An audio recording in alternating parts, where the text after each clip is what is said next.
I really don't believe I would run it, but I would like to see somebody as the president who could do the job, and there are very capable people in this country.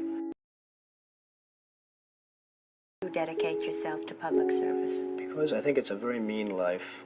I would love and I would dedicate my life to this country, but I see it as being a mean life, and I also see it as somebody with strong views and somebody with the kind of views that are maybe a little bit unpopular, which may be right, but may be unpopular, wouldn't necessarily have a chance of getting elected against somebody with no great brain but a big smile.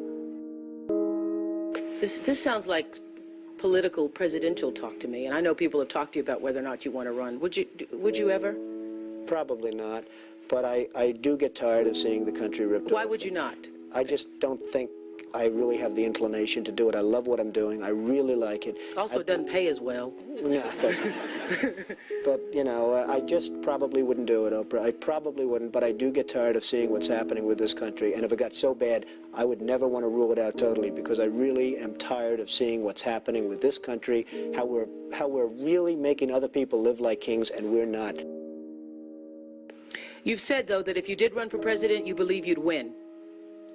Well, I don't know. I think I'd win. I tell you what, I wouldn't go in to lose. I've never gone into losing my life. And if I did decide to do it, I think I'd be inclined, I would say that I would have a hell of a chance of winning, because I think people, I don't know how your audience feels, but I think people are tired of seeing the United States ripped off. And I can't promise you everything, but I can tell you one thing, this country would make one hell of a lot of money from those people that for 25 years have taken advantage. It wouldn't be the way it's been, believe me. I'm, again, somebody that has a good instinct financially. I have had historically. I've followed markets. I've been going the right direction, whether it's New York real estate or stocks or whatever. I know from a common sense financial standpoint that something has to burst. When a country is losing billions and billions and billions of dollars a year, and when other countries are making hundreds of billions of dollars, something is going to burst, and it's going to start here. I know it. It's a question of when. To me, it's not a question if, it's a question of when.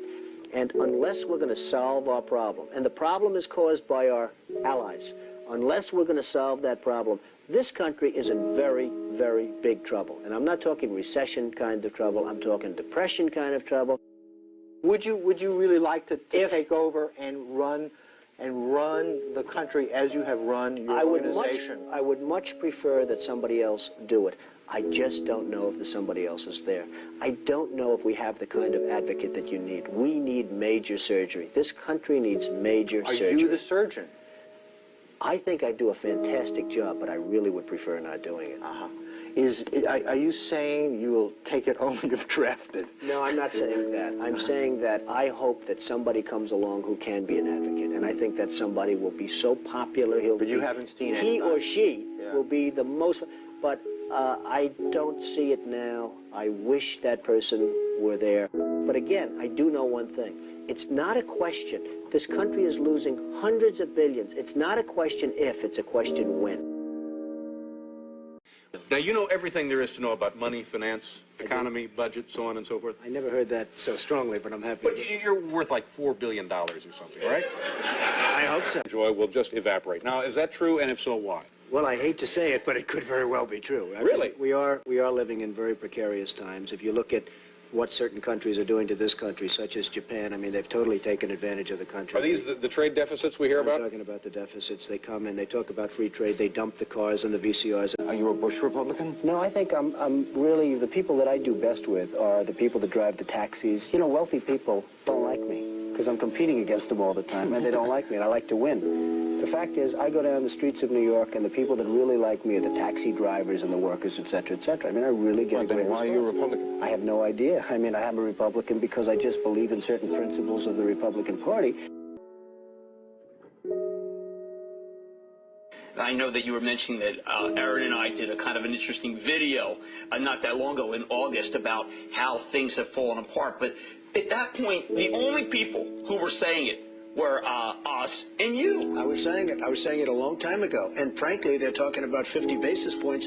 I think you should drop it a point, a full, solid 100 basis points, and just sit back and see. And I was actually looking at somebody, a gentleman from Goldman Sachs was saying 175. So that's going to be interesting. But I think that's ultimately going to be happy. And it would be nice if Ben could get now ahead of the curve instead of always being behind the curve. He's behind the curve. Say what you want about Alan Greenspan. He was always slightly ahead of the curve. And that was always brilliant. And he had this incredible reputation. I think Ben has to get a little bit ahead of the curve. He has to do something dramatic. And I really think what he should do is surprise the hell out of everyone and do it 100. And let's see what happens. That would be big.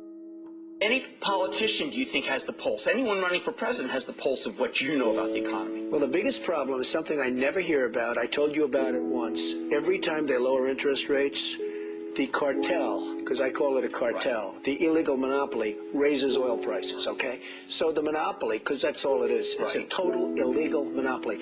If businesses ever formed OPEC, everybody would be put in jail.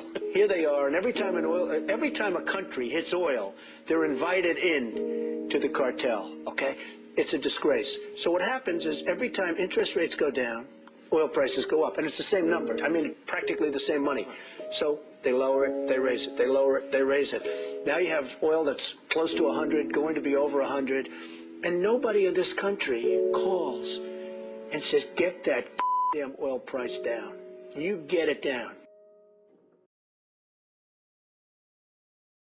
I can tell you that there is no better person than my father to have in your corner when you're facing tough opponents or making hard decisions. He is battle-tested.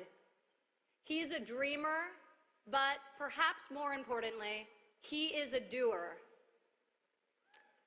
Ladies and gentlemen, it is my pleasure to introduce to you today a man who I have loved and respected my entire life, my father, Donald J. Trump. Real estate mogul and TV personality Donald Trump made it official on Tuesday. He says he's running for the White House. I am officially running for President of the United States. This election is about every man, woman, and child in our country who deserves to live in safety, prosperity, and peace. So true. We will rise above the lies, the smears, the ludicrous slanders from ludicrous and very, very dishonest reporters.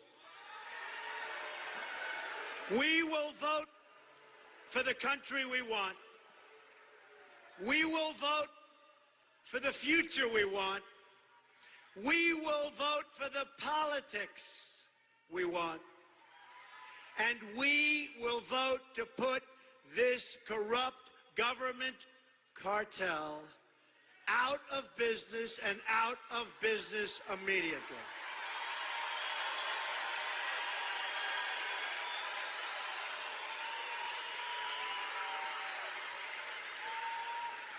We will vote for the special interests and say, lots of luck, but you're being voted out of power.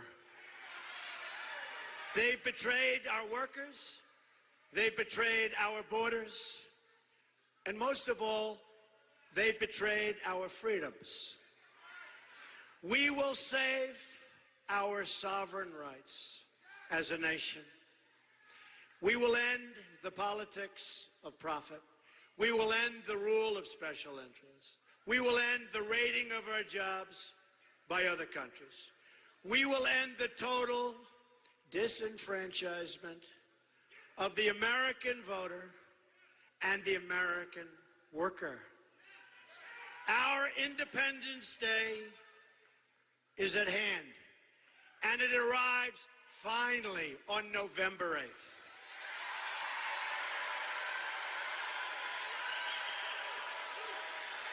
Join me in taking back our country and creating a bright, glorious, and prosperous new future for our people. We will make America great again, and it will happen quickly. God bless you. God bless you. Thank you. Really, the people that I do best with are the people that drive the taxis. You know, wealthy people don't like me because I'm competing against them all the time, and they don't like me, and I like to win. The fact is, I go down the streets of New York, and the people that really like me are the taxi drivers and the workers, et cetera, et cetera. I mean, I really get a great response. Why are you a Republican? I have no idea. I mean, I am a Republican because I just believe in certain principles of the Republican Party.